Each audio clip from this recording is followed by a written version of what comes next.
O Gabriel, na nossa caixinha de perguntas lá no Instagram, fez o seguinte questionamento. Ação paga mais dividendo que fundo imobiliário? Para extrapolar um pouquinho mais essa pergunta, eu fiz uma pequena comparação entre fundo imobiliário e ações. A gente já sabe que a ação tem um potencial maior de crescimento. Isso é simples, é trivial. A gente também percebe historicamente que fundos imobiliários têm uma volatilidade menor do que ações. Não tem muita surpresa nisso. Mas aproveitando essa pergunta que ele fez, a gente vai trazer 4 argumentos que provavelmente você não viu por aí. Eu também vou ensinar onde é que você busca esse tipo de informação, como que você faz esse tipo de pesquisa aqui nesse vídeo de hoje. 2 argumentos extremamente objetivos e 2 argumentos um pouco mais subjetivos. E aí no final a gente pode tentar resumir a pergunta dele, respondendo se ação paga mais dividendo do que fundo imobiliário, e até corrigir alguns erros nessa pergunta.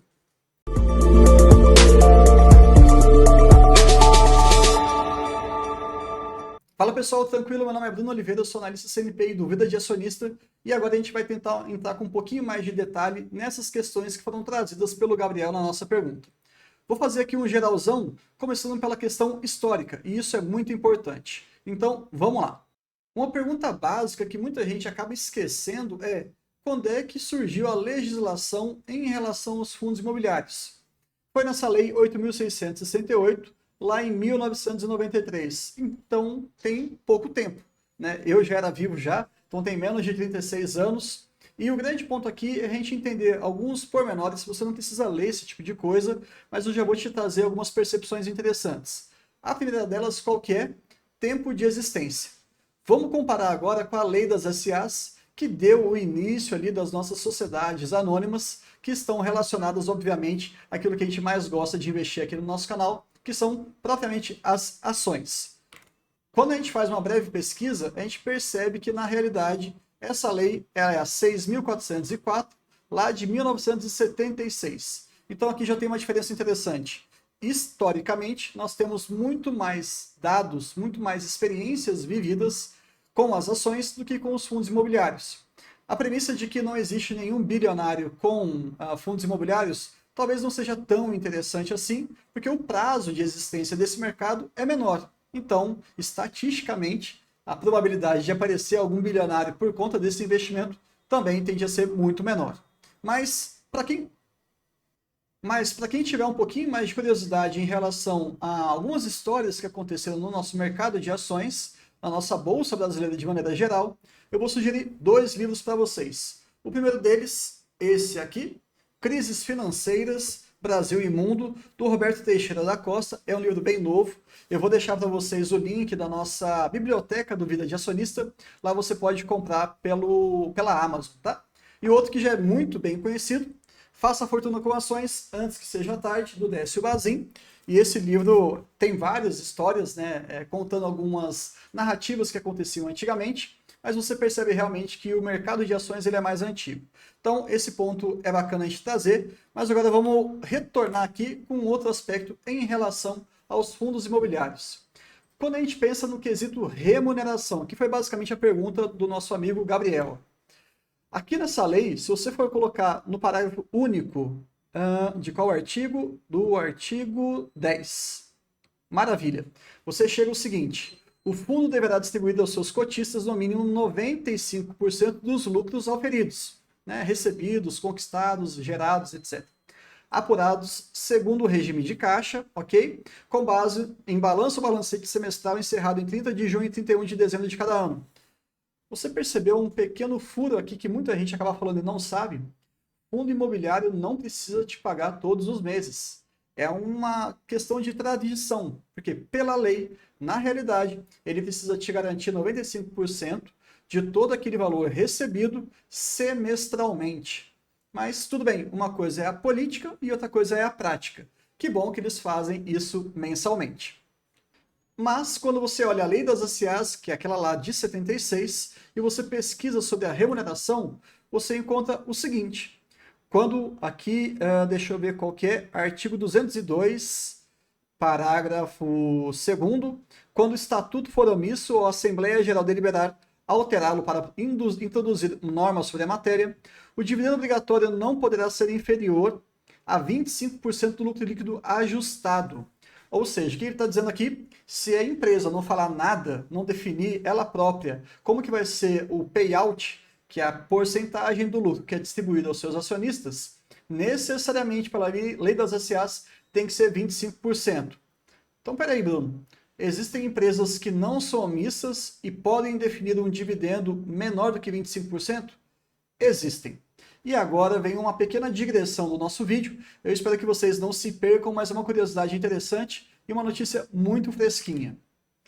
A Ocean Pact, que é uma empresa ligada ali ao setor marítimo, eu não vou entrar muito em como é que ela faz dinheiro, etc e tal, isso aqui nem é o objetivo do vídeo, mas se você entrar aqui no RI da empresa, você vai ter acesso na parte da home, vai em governança e depois atas e assembleias, ano de 2024, você vai ver aqui que a Assembleia Geral Ordinária e Extraordinária, ela acabou apresentando um mapa final de votação detalhado. Ou seja, nessa Assembleia, vários temas são votados e no finalzinho eles publicam isso mostrando o resultado dessa votação.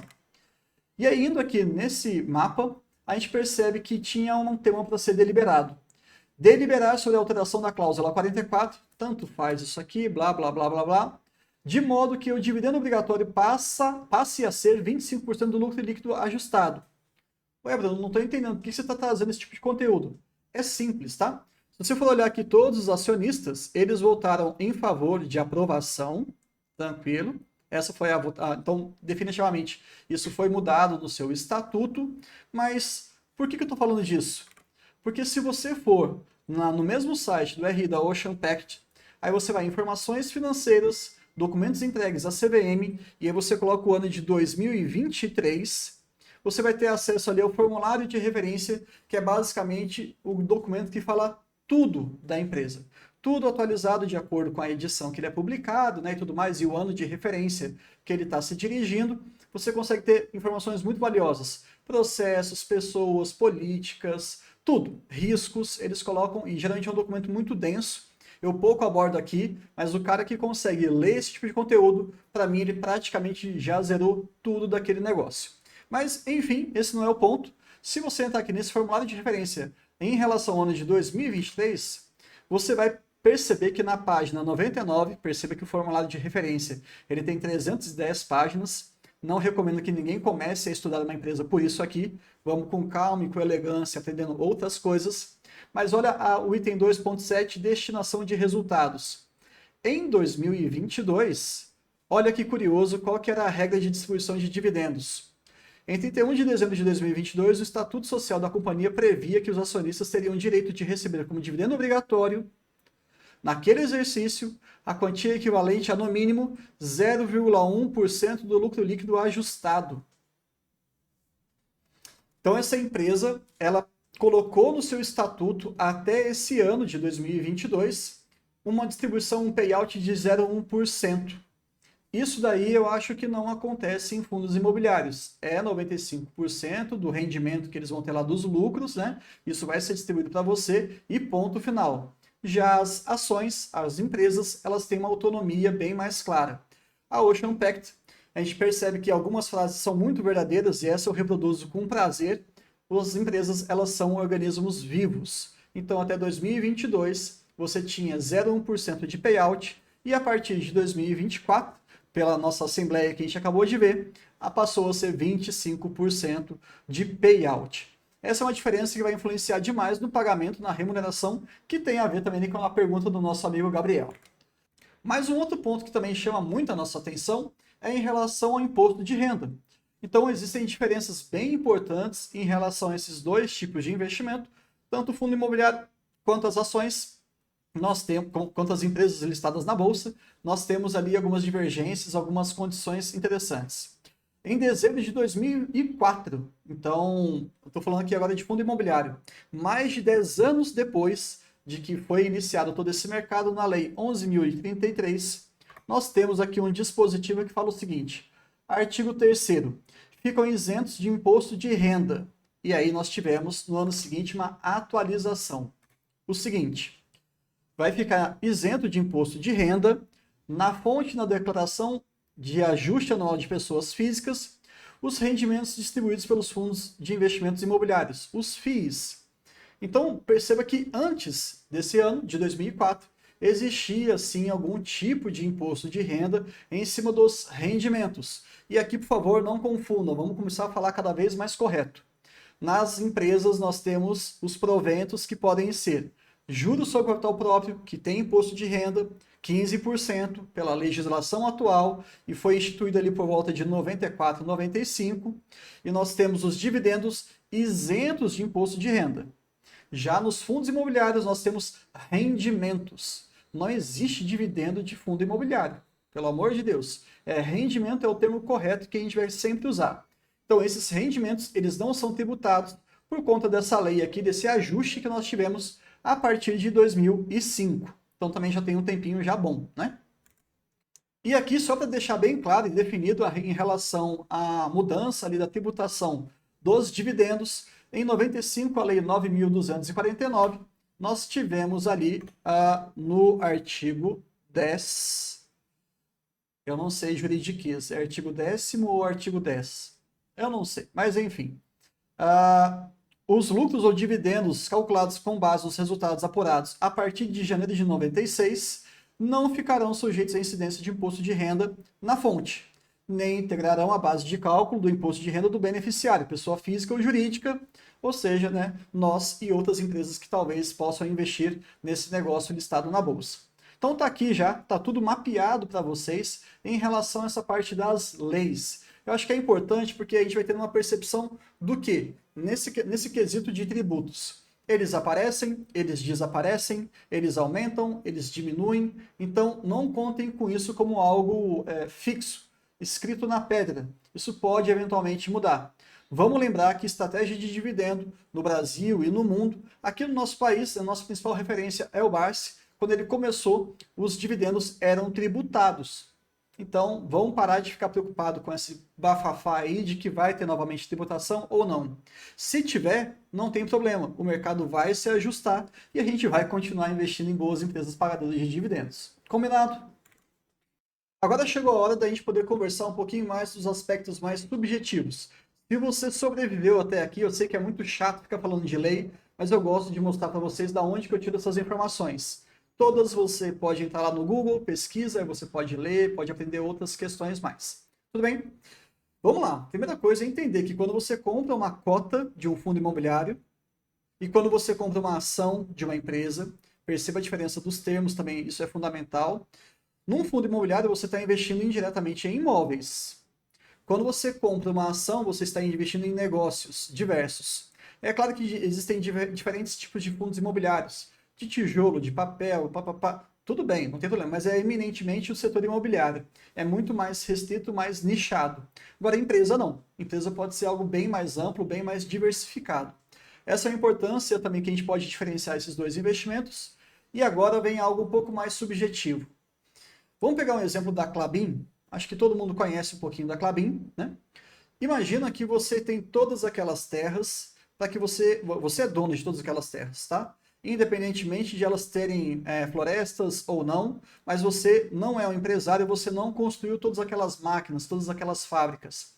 E aí, de repente, surgiu um sujeito lá, que tem o sobrenome de Klabin, e ele falou o seguinte: meu amigo, eu quero alugar todas as suas terras para que eu possa fazer aqui uma empresa, para que eu possa aqui gerar algum tipo de valor para a sociedade. O que você vai pensar? Bom, eu tenho a terra, então tecnicamente eu estou um pouco mais protegido, o risco ele é menor, porque no final do dia eu posso vender isso aqui e materializar em dinheiro, né? É um pouquinho difícil, né? Não é tão fácil assim vender, mas enfim, é possível.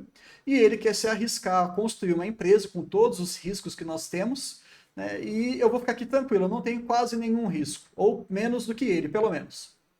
Vou alugar. Qual que é a condição mínima para que essa pessoa que está alugando a sua terra, ele tem que ter naquele modelo, naquele plano de negócios dele, para que aquilo seja viável? A empresa que ele está projetando na sua terra, ela tem que ser viável ao ponto de pagar pelo menos o aluguel. Não é verdade? Então, você enquanto acionista, qual que é o seu limite de recebimento de lucro? Ou seja, o quanto que você pode receber de dividendo? Não tem limite. Se aquela empresa continuar crescendo, ela pode continuar te entregando cada vez mais lucro, cada vez mais resultado. E se ela tiver um payout até crescente, como nós tivemos com o Banco do Brasil, saindo de 40% para 45%, o seu lucro também vai aumentar. O seu dividendo, a sua renda passiva também aumenta. Agora, olha que curioso. Qual que é o valor máximo que você, como cotista, ou seja, dono daquela terra que alugou para a empresa que vai fazer ali os seus negócios, qual que é o valor máximo que você pode receber? 95% do aluguel. Ah, mas vai ser reajustado pela inflação. Tudo bem, mas boas empresas pagadoras de dividendo, elas não crescem mais do que a inflação? Então, também estão protegidos pela inflação. Né? Então, não sei até que ponto isso aí é um diferencial, não. Mas esse que é o legal. Qual que é o mínimo que você pode receber de dividendo de uma empresa? Zero. Ela pode quebrar e valer zero. Qual que é o mínimo que você pode receber de rendimento de um fundo imobiliário? Zero. Está com uma vacância muito grande, não conseguiram alugar aqueles imóveis, e aí é isso, não está alugando, você não tem aluguel, você não está recebendo nada. E o máximo em fundo imobiliário, ele existe, em ações, não. Então, eu prefiro ficar exposto desse lado aqui, onde nós não temos uma restrição de valor. Um outro ponto que eu queria trazer para vocês é o seguinte. Quando você é um cotista, ou seja, de um fundo imobiliário, você acaba ficando exposto a uma forma de crescimento que talvez não me agrade muito. Se você gosta de fundo imobiliário, não tem nenhum problema, só estou tentando traduzir aqui algumas questões do mercado. Mas olha só que curioso. Vamos supor que você tem então esse fundo com vários imóveis e ali as pessoas que tomam decisões, né, os gestores, enfim, os responsáveis por gerenciar todo o funcionamento desse fundo imobiliário, eles tomem a seguinte decisão. Pessoal, vamos expandir o nosso portfólio de imóveis? Vamos. Estamos encontrando ali um bom imóvel que está sendo vendido e talvez seja uma boa oportunidade. Acho que tá bom assim o termo. Como que eles vão conseguir esse dinheiro? Já que eles distribuem 95% todos os meses para os seus cotistas. Eles não têm necessariamente um caixa muito robusto. Então, qual que é a forma de financiamento? Subscrição. Primeira, terceira, quinta, décima, 15ª e por aí vai. Você, cotista daquele fundo, você fala, caramba, se eu não entrar nessa subscrição, a base de cotas vai aumentar e eu serei diluído. Para quem tem uma dificuldade de entender isso, lembra o seguinte, imagina um bolo, tá? Um bolo, que ele agora está se propondo a crescer, tá? Esse bolo está crescendo. O que eles fazem para esse bolo crescer? Eles falam assim, ó, gente, a gente precisa de uma grana para que o nosso bolo fique maior. Só que se o bolo ficar maior, a gente vai ter que dividir todas as nossas fatias em uma maior quantidade, já que são mais cotas sendo negociadas. Então, se você tem uma única fatia no início, quando o bolo ainda é pequenininho, você tem ali uma porcentagem fixa. Agora, imagina que esse bolo cresceu, só que aí você teve necessariamente, né, que colocar um dinheiro. Por quê? Porque agora o bolo está maior. Só que existem mais cotas, existem mais cotistas. Então, para você manter a sua proporcionalidade, você tem que colocar, você tem que injetar dinheiro nesse fundo. O que é um pouco complicado. Porque quando você tem 50 cotas, 200 cotas, 1.000 cotas, 3.000 cotas, 10.000 cotas, talvez seja um valor que você consiga tirar de um salário, de um rendimento extra ou de alguma outra forma de grana que você tem. Mas quando você começa a ter uma posição muito grande em fundos imobiliários, você vai ter que necessariamente se expor a ter uma grande reserva de oportunidade para nunca ser diluído. Porque o quanto que você tem que colocar nessa subscrição é proporcional à quantidade de cotas que você tem. Então, com o passar do tempo, começa a pesar a não existência de uma reserva de oportunidade. Quem tem, maravilha, quem não tem, vai ter que se adaptar e tem que ter. Então, é um negócio que me incomoda, porque eles sempre têm que recorrer a mim, que sou um cara que já está confiando neles de antemão, para conseguir crescer. Será que não tem nenhuma outra alternativa? Tem várias. Né? O que acontece com as ações? As ações podem fazer a mesma coisa do que o fundo imobiliário? Pode. Só que eles fazem, historicamente, muito menos. Então eu já fico mais confortável. Fosse maravilha. Uma outra forma que eles podem fazer, ao invés de distribuir tanto esse lucro, né, o payout ser tão elevado, eles podem simplesmente chegar e falar assim, pessoal, nosso payout aqui está em 50%, então significa que 50% fica com vocês, acionistas, e os outros 50% a gente já está reinvestindo. Então, naturalmente, esse negócio já está crescendo sem você ter que desembolsar nada mais. Não sai dinheiro do seu bolso. Isso é maravilhoso. Fica com a empresa, não chega nem a ser distribuído para você, mas eles estão tomando as melhores decisões. Bruno, tem outra alternativa? Tem. Emissão de dívida, debêntures. Eles podem chegar para o mercado e falar assim, ó, pessoal, estamos querendo fazer aqui uma pequena ampliação de um parque fabril, ou aumentar aqui reformular as nossas máquinas, etc e tal, né, dar uma atualização. A gente gostaria de emitir uma dívida ao mercado. Então, você pode chegar lá e falar assim, então bem, eu quero ser o seu credor. Você pode comprar uma debênture e você vira um debenturista, e aí a empresa tem uma dívida com você. Isso pressiona os resultados da empresa? Se for mal estabelecido, mal planejado, sim. Mas sai dinheiro do acionista? Não, não sai. Isso que é legal. Não sai dinheiro dele. Ele vai ter que pagar, obviamente, porque agora ele faz parte desse negócio. Então a empresa vai pagar essa dívida ao longo do tempo. Mas o acionista ele não precisa desembolsar nenhum real para que isso aconteça. Então, pessoal, eu acabei trazendo aqui, esse vídeo ficou um pouco mais longo do que geralmente eu faço, mas eu trouxe alguns argumentos, basicamente ali alguns relacionados com as leis, né? Para a gente aprender a buscar essas informações, a ficar mais confortável com essas letrinhas miúdas, e também eu trouxe alguns racionais mais subjetivos. Se você concorda ou discorda, deixa aqui nos comentários, conversa com a gente no WhatsApp, ou talvez, também se você quiser, pode me mandar mensagem lá no Instagram. Espero que vocês tenham gostado do vídeo e até o próximo.